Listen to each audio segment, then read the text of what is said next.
Hello, everybody. Welcome. I just want to welcome everybody here. The East Brunswick Historical Society, some of you may have seen our home, which is at 78 Milltown Road.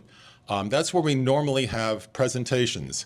However, in cases like this, where we have a limited space, we try to get this facility, and we're very, very glad that Adam and Jeff Litt were able to squeeze us in. The purpose of the Historical Society is the presentations related to our history and also some of the buildings. Now, before you start bringing up the issue that the Tanner House down the road just got demolished, unfortunately, that is not East Brunswick. But we are interested in the building structures, and I invite all of you who'd like to become part of the Historical Society to please let us know. Second of all, you also know about many of you know about the museum, which is down in the Historic District. The museum, the primary function is the preservation of artifacts in East Brunswick and the surrounding area. For those of you who don't know where it is, it's at the bottom of Route 18 in the Historic District, and it's right near Old Bridge. But that's separate as far as we're concerned today. The Historical Society does between 3, 4, 5. This year we have 3 presentations this beginning of the year, and we're probably going to have 2 in the second of the year, which we're working on. So you're always welcome, and we also appreciate if you'd like to join us, as well as donations. We do have to pay all of our speakers, so all donations are well appreciated. Today we invited Bill, who is a member of the Historical Society, to speak. One thing I can tell you is that there's a tremendous amount to be learned from people with knowledge and experience. That brings up our leadership. Today, we're also very glad to have our council president, Mr. McElvoy. And there's also my principal from East Brunswick High School some time ago, Dr. Burnett. Raise your hand. So in addition, we have, of course, without going any further, I want to introduce Bill Neary. At the end of the presentation, there'll be a question and answer. Just don't ask him anything that's embarrassing. Also, the refreshments were provided thanks to Bill and his son. So thank you for that. So I'll turn it over to Bill. Thank you, Larry. I'm not getting paid, by the way, just so you know. And it was Playhouse 22 provided the coffee, and with cooperation with my son Adam, who wants to make sure you know that this week starts a new show, Perfect Arrangement. If you haven't seen a show in the theater behind us, I encourage you to do that. But I also want to thank all of you for joining us today. The East Brunswick Historical Society hosts so many events that Larry spoke about, and they have such a great job preserving the history of East Brunswick Township. East Brunswick's been a town since 1860, so our history is pretty rich. And our society's home is the old Smith Farmhouse on Milltown Road. I'll tell you quickly that when a developer wanted to take down the orchard, and the conversation we had is, well, we can't stop you from taking down the orchard because it's residential property, but you can save the farmhouse for us. So thanks for the developer's gift and contributions, we managed to save at least one part of the rich history of East Brunswick. I want to encourage you all to take advantage of some of the offerings they have. They have free events that are all really spectacular. I also want to thank my son Adam for helping set the chairs today and set up the program. Larry's already introduced our council president, but also former mayor, Kevin McElvoy. Thank you, Mr. Mack. And I also want to thank a colleague of mine who worked at Keep Middlesex Moving with me, Arlene Holt, who I don't see here today. She was going to be here, but she made my terrible pictures look like a really professional PowerPoint, okay? When I was asked to do this, and I was really honored, but I was also somewhat bewildered about where should I begin. I was the mayor from January 1st, 1997 until December 31st, 2008. I've always attempted as the mayor to follow the 3 B's of public speaking. Be brief, be bright, and be gone. So for today's presentation, I use a different set of 3 Bs, namely baloney, blarney, and bewilderment, and balderdash. As I reflected and began to think about what I was going to say today, I realized that 5/6 of my life, I was not the mayor. And so I should probably spend some time reflecting on some extremely important events that occurred to me as I developed and grew into adulthood and eventually got to serve as your mayor. Therefore, today's presentation is divided into 3 sections, all of them completely devoid of politics and policies. I plan to share a short personal biography, followed by a reminiscing about memorable weddings that I had performed, and finish with my growth and depth from having to see the human tapestry in East Brunswick and the many cultural lives of the residents who live here. So we'll start with slide number 1 is reflections. July 4th, 1949. That's my date of birth. I was born in Scranton, Pennsylvania. My father was an Irish Catholic from North Scranton, and my mother was a German Protestant from West Scranton. So I was obviously born into a scandal. Okay. In 1949, my father had come back from World War II and got a job working as a welder in the strip mines as the mines were closing down in Scranton. So in 1955, my parents packed up me and my little brothers and we moved to East Brunswick, New Jersey in 1955. They were opening factories, Ford plant, General Motors plant, so they needed welders and they needed some skilled laborers to come here to work in those factories.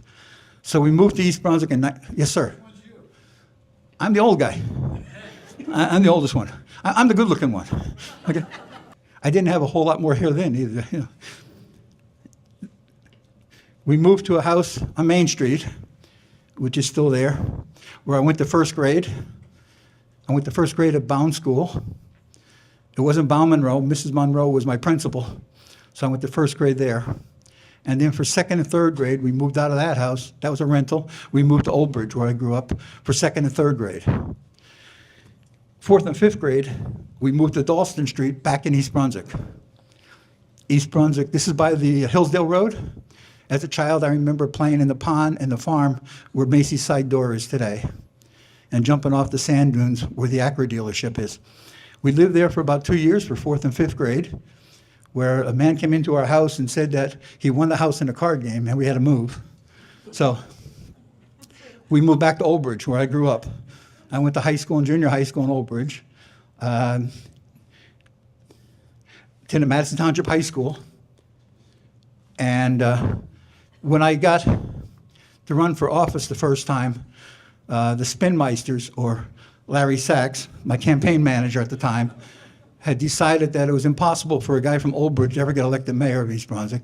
So they put out a brochure that said, I attended East Brunswick Public Schools and I moved to East Brunswick in 1955. So it wasn't dishonest, but it was spun the right way, Larry. So I went away, got out of high school, went to college, graduated from college and moved back to Old Bridge. I always told my son, I majored in history. Back then it was easy, there's so much less of it. And I always said I missed the 4.0 by 2 points. I had a 2.0. And I got a job in retailing and worked for a couple of years where I got to meet the most intelligent and beautiful woman I've ever met. And in December 1973, I convinced her to marry me. So we got married on December 8th, 1973. And on December 9th, 1973, we packed up the U-Haul trailer and moved to California. We lived in California for about a year. The lifestyle, the distance, everything else just didn't work. So we moved from California to Pittsburgh because we had friends who moved to Pittsburgh. And in Pittsburgh, I had a job that only paid the same amount of money I got in California, which was an underground coal miner. So I was working as a coal miner for about 3 years. In the mines, every year at Christmas time, we get a free turkey if somebody didn't get killed the year before. So the first 2 years we got turkeys. The third year we didn't.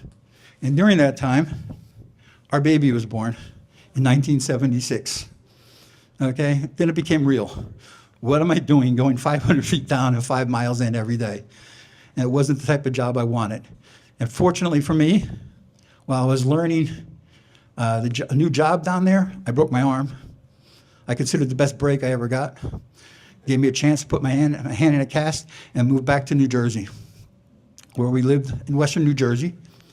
And then in 1979, a friend from Old Bridge and my brother-in-law called me up and asked me if I'd be interested in buying a Dairy Queen. So the Dairy Queen on Milltown Road and Riders Lane became our new job and our new business. We lived in Old Bridge for the first couple years while we developed the business, and eventually bought a house on Grove Street in East Brunswick in 1981, where we live today. It's a nice house, nice yard, nice neighborhood. More work than necessary, right, Barbara? As I was raising my child and growing my business, I got much more involved in East Brunswick community. I coached soccer and baseball and basketball. I played softball and basketball. I was active with the Chamber of Commerce. So I was doing all kinds of things in the town, not thinking too much beyond how nice it is to live in East Brunswick. Somewhere in high school, Adam started to debate politics and government instead of baseball. And one day he saw in the Sentinel, which was a local newspaper, I don't see any people here who don't know what a newspaper is, but that the Democratic Party of East Brunswick was looking for someone to run for township council. And I told him at that time, I said, well, Adam, they're looking for people to stuff envelopes and write checks. They're not looking for candidates. And after, to prove him wrong, I went to a screening meeting. And at the meeting, I found out that there was 3 people being screened, and there was 3 spots on the ballot. So when I came home, telling my wife and my son that I was now a nominee for the Democratic Party for the Township of East Brunswick, Adam was happy. Barbara understood after 2 weeks of not talking to me that I promised her I was going to lose, okay? Because at that time, we had an all-Republican council and Republican mayor, and they were doing a pretty good job. I mean, I didn't see any problems. So I convinced her I was going to lose, and that year I became the only Democrat to win.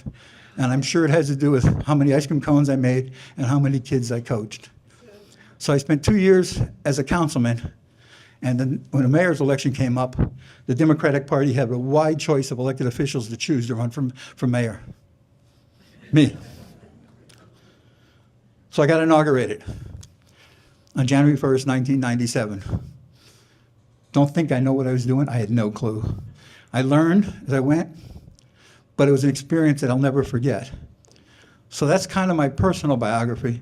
But now we can get into some of the memories I have beyond the politics of being a mayor, especially about the weddings I got to perform.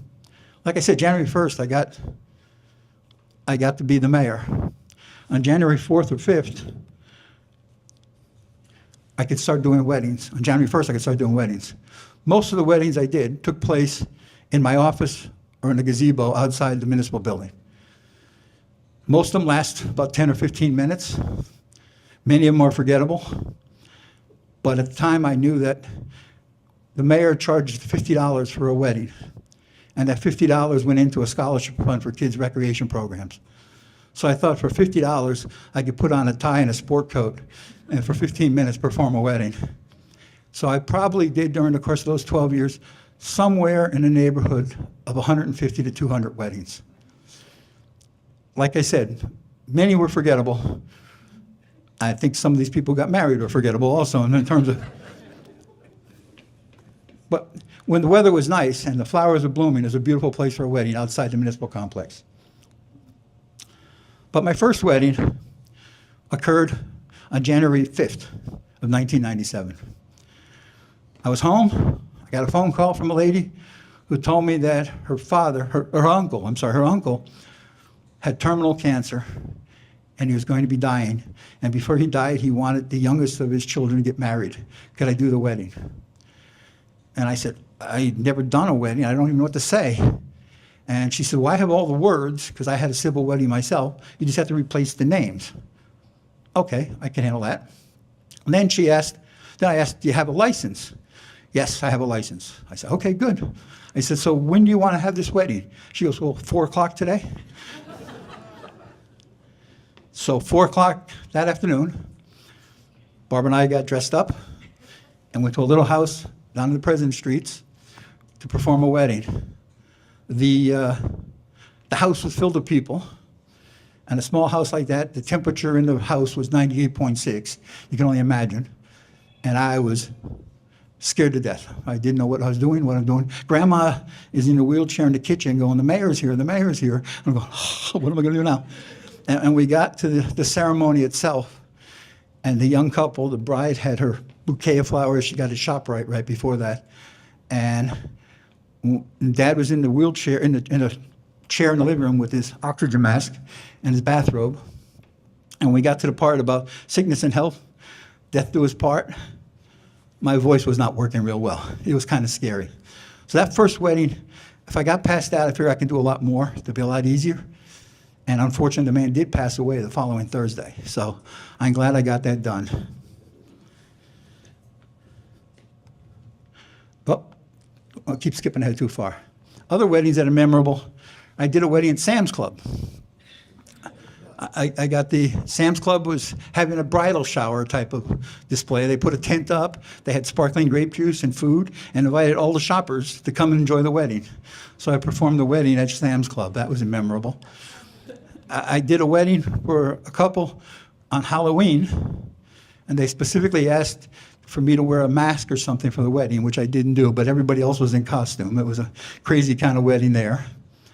There was a wedding of a Russian couple where I guess in their tradition is to throw coins along the sidewalk and the steps in the hallway of the municipal building before the wedding.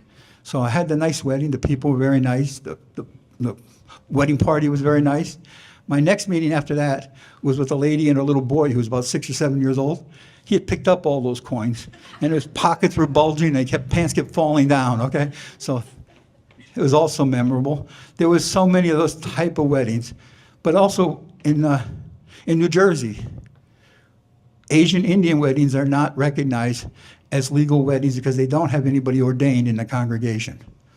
So in order to have an official state wedding, state certified wedding in New Jersey, and you're an Indian couple, you need to have a mayor or a judge or somebody in a civil ceremony. And then their wedding party itself starts for breakfast and ends probably midnight or 1 o'clock in the morning, where the party is going on all day long. So I did a great deal of Asian Indian weddings inside people's houses, inside my office, throughout. But sometimes I got invited to weddings. This one took place on the beach in Long Branch. The couple bought Barbara a beautiful sari. I got a very nice shirt. You can't see the gold flecks on the shirt. It was a beautiful wedding. My 10 minutes was really nice, but it started about 8 o'clock in the morning and ended at 2 o'clock the next morning. Unfortunately for that shirt, that and a couple of my suits seem to have shrunk in my closet over the years, so I can't wear it all the time. But that takes us into the third phase, what I want to speak about, which basically was understanding the cultures, the backgrounds, and the history of people who came to East Brunswick to start a new life. The churches that we saw, the synagogues, the mosque, the different houses of worship that we have all make our township something special. I think when I was the mayor, there was, at that time, 34 different types of houses of worship. This church here, the Christ Memorial Lutheran Church, I was a charter member of that church when I was 10 years old. That's our neighbor.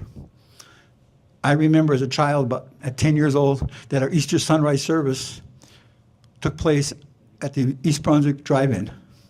The church wasn't built yet. So we got to, as a member of the child's choir, I got to sit on the roof of the snack bar to sing the songs, the hymns that day, okay? I'm sure those speakers, the people in the cars, really made us sound like the Vienna Boys Choir. We probably sounded really great. St. Bart's is one of the biggest churches, you know. We all know St. Bart's. Monsignor Allegro was one of the leaders of the clergy council, who did so much leadership in terms of the ecumenical service we have every year before Thanksgiving, and was truly a leader of a community when 9/11 occurred. And I was the mayor at that time, and we had a candlelight vigil outside the municipal building. The Jehovah's Witnesses are another active group. I will tell you selfishly, and I hope I don't get in trouble for this, but whenever they came to my house, I took out a year's subscription to Watchtower magazine, because I also knew that when they finished talking to people around town, they would come to Dairy Queen for milkshakes and ice cream cones, okay? So it was a good investment. Then Bidmandir, you may not even know where this is. It's off of Riva Avenue, first coming out of Milltown. We always heard stories that the That Madonna, the famous singer, actually attended there a couple times. So it's back in the woods, very beautiful facility. The Church of the Latter-day Saints, once again, shows some of the diversity of our town. Young Israel. Young Israel was, the congregation, I think, put some additional pressure on Rabbi Wasser to make me at least the first or maybe the only kosher Dairy Queen in America, okay? I remember the only thing we had that was not kosher was those Nerds candy, okay? So if we want to have a Nerd Blizzard, you couldn't get it at my Dairy Queen. You had to go some other Dairy Queen for. This is the Lighthouse Christian Church. It's on Hardenberg Lane. I was invited there for a ceremony one day, and I thought this is going to be a very conservative type of program. So I picked the most conservative tie I could get and dressed very conservatively and went to the congregation. And that day they had evangelical pastor with his body mic walking back and forth in front of the altar, preaching and yelling, and people were crying and people were waving their hands and flags. It was really, you could feel the depth and the emotion. It was really a tremendous experience. The Baptist church is right next to St. Bart's. There's a little Assembly of God church across the street. You start thinking of all these different churches we had. We had 3 different types of Lutheran churches. The East Brunswick Jewish Center, a very great congregation of great people. And at the same time, my memories go back to many things.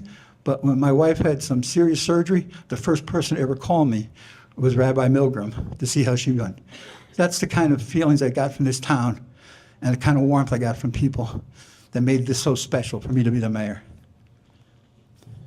The Methodist Church across from the municipal building, the Aldersgate Methodist Church still serves as the East Brunswick Food Bank.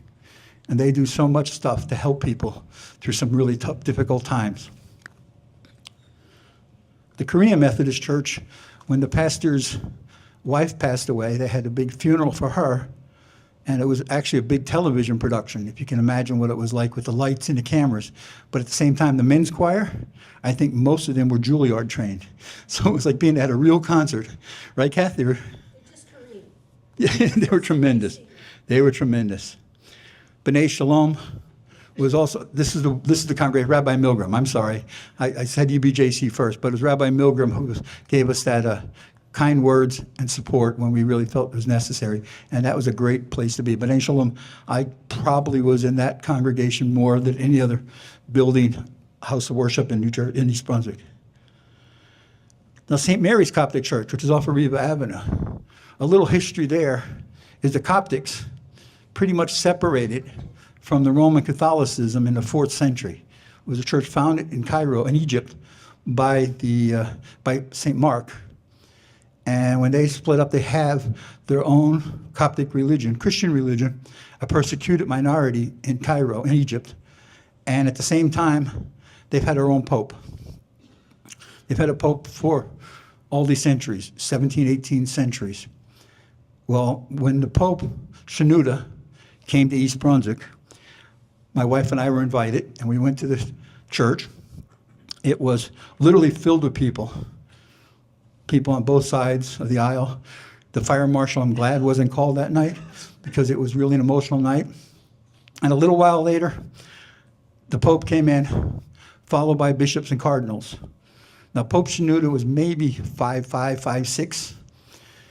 He had a beard that probably went halfway down, about 2 or 3 feet long, and a hat that was 2 or 3 feet high.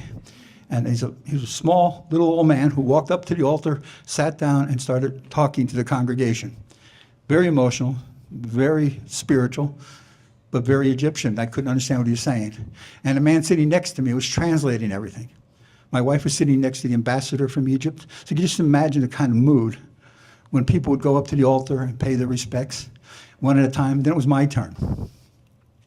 I didn't know what to do exactly, but I went up there, gave a little bow, said, Your Holiness, welcome to East Brunswick. And he looks up at me and he says, thank you, I love coming to East Brunswick, it's a great town.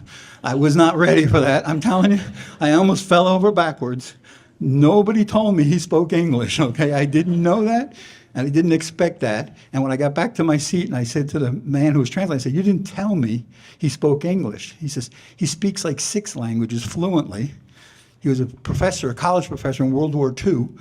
I didn't know any of those type of things. So I was kind of embarrassed that my reaction could have been so bad, you know. But at the same time, that congregation is also a great congregation in East Brunswick and part of our diversity. There's another picture of St. Mary's. It's a beautiful building, by the way. And they have a community center next to it. It's really great. The Al-Masjid Al-Zani. My friends are here today from there. The stories I want to talk about this is a final part of the depth of East Brunswick, was when I met many of the leaders of the congregation at the imam's house before the congregation ever started building the structure.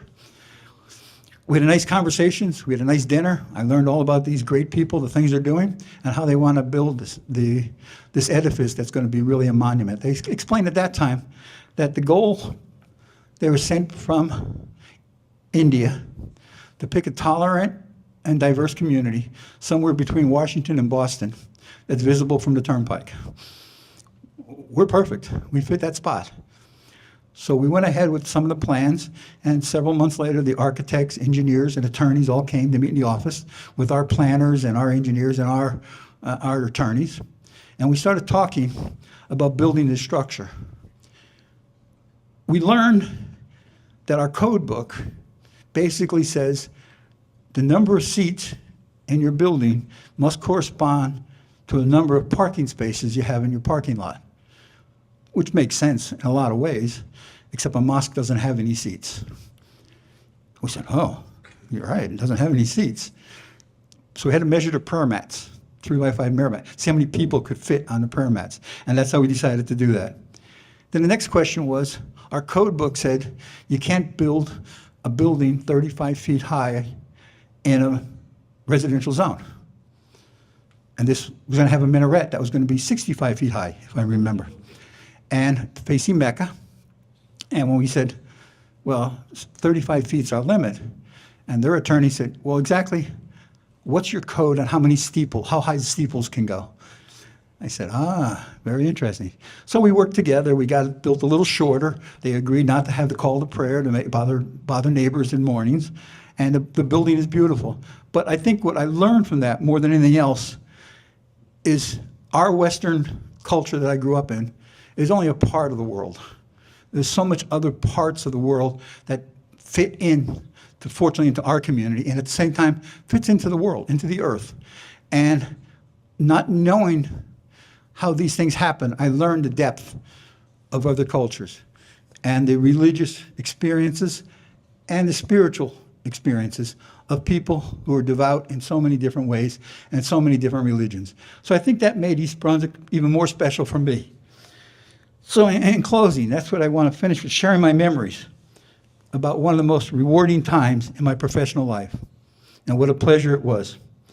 I know I became a much better educated person, and I also had the feeling of knowing the full weight of democracy on my shoulders throughout my term.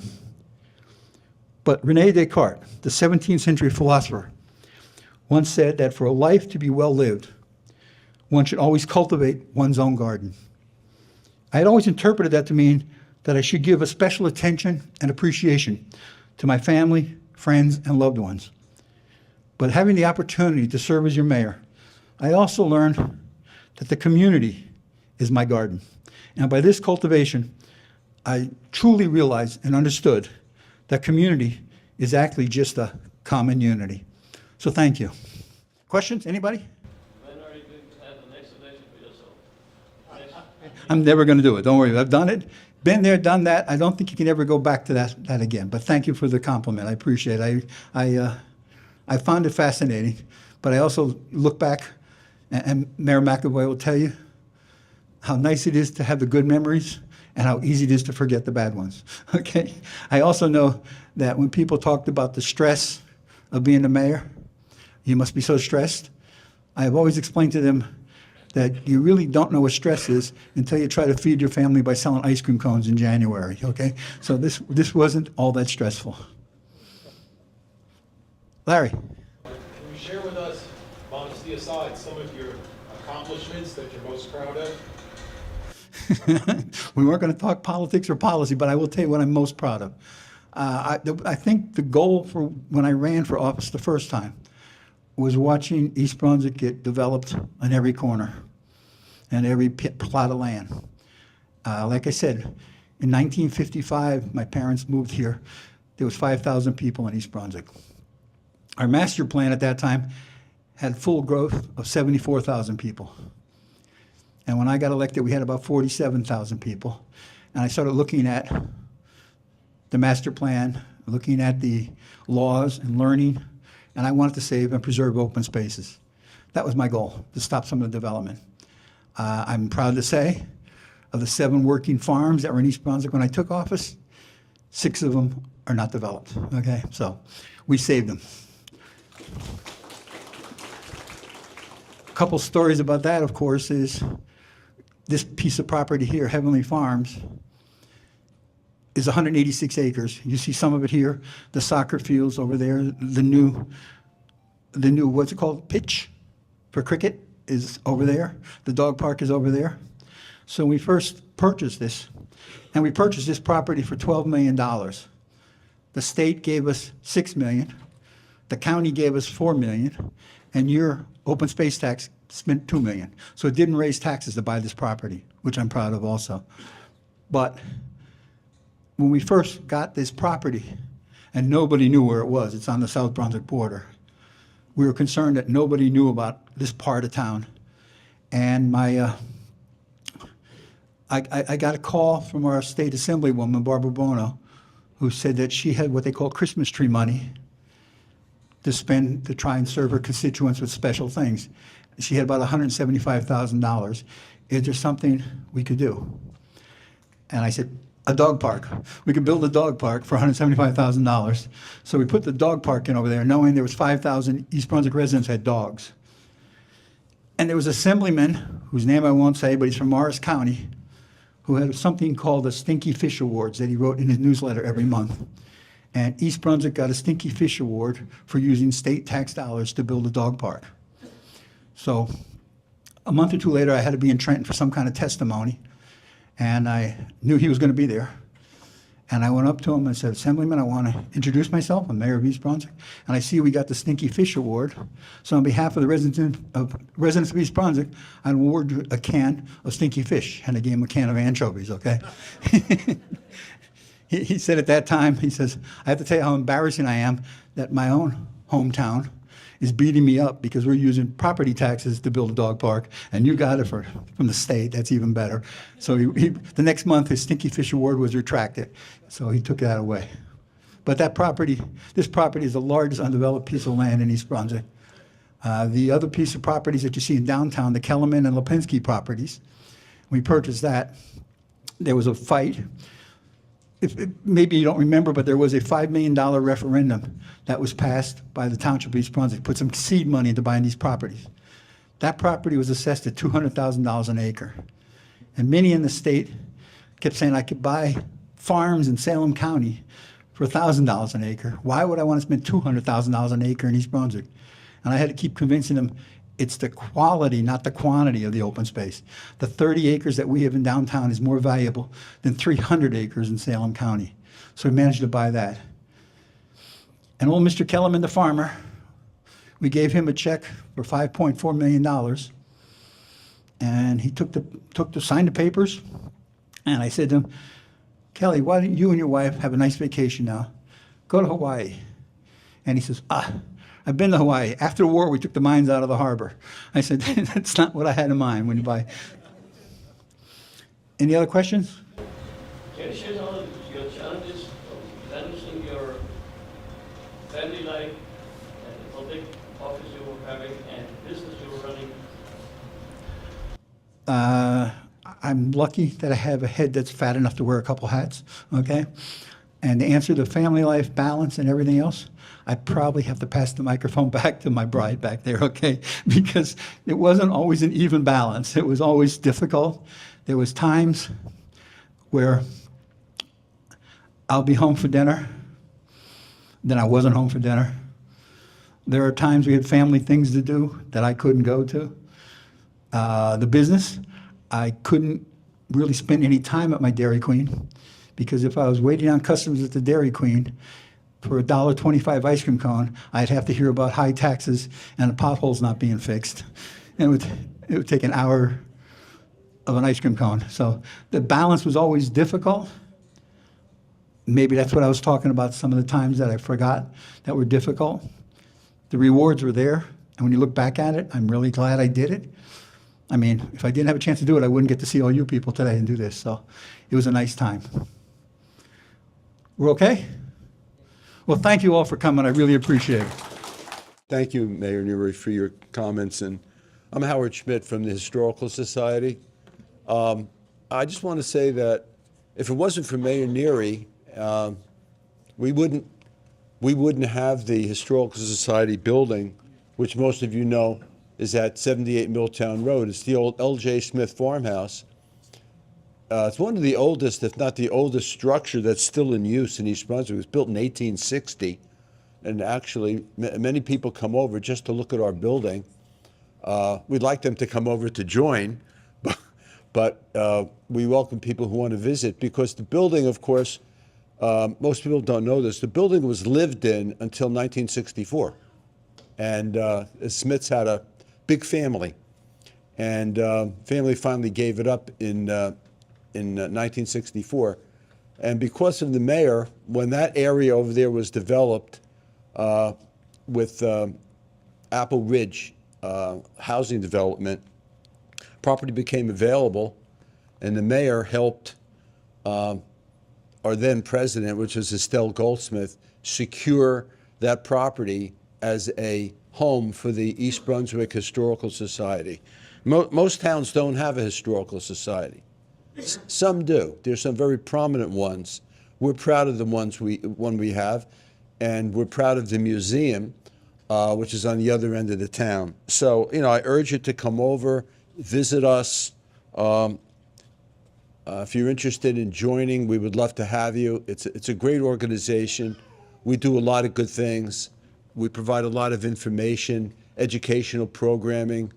We also get into historic preservation. So any of you who are interested in history or anything like that, talk to me or talk to any of the members. Larry is now the president. Make sure that you follow us on Facebook, and we are the East Brunswick Historical Society -official. And on that Facebook page, we make sure to post all of our events and information about early East Brunswick. Thank you so much.